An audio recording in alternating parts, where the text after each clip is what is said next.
श्री स्वामी समर्थ. जय जय स्वामी समर्थ. मंगळवेढ्यात बसप्पा हा तेली राहत असे. तो अत्यंत गरिबीत दिवस काढत असे. एकदा तो जंगलात लाकडे आणण्यास गेला होता.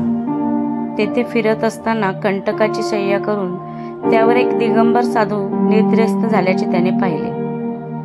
तेव्हा हे महाराज साक्षात अवतारी पुरुष आहेत अशी त्याची खात्री होऊन तो त्या दिवसापासून महाराजांची एकनिष्ठ भक्ती करू लागला. घरी बायको काबाड कष्ट करून पोट भरत असे. नवरा वेड्याच्या नादी लागला.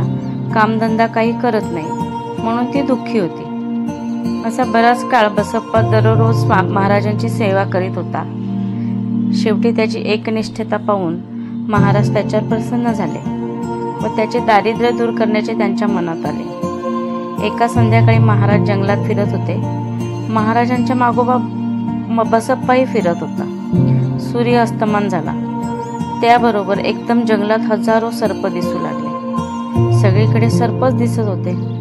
हे दृश्य पाहून बसप्पा घाबरून गेला व स्वामींच्या चरणी आला.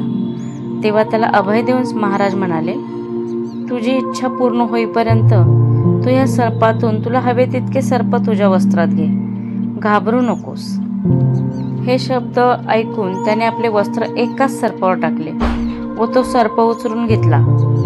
त्याबरोबर बाकीचे सर्व सर्प नाहीसे झाले. महाराज व बसप्पा नंतर गावाकडे परतले. महाराजांनी बसप्पाला आज्ञा दिली की घरी जाऊन तुझ्या संसारात आनंदाने राहा.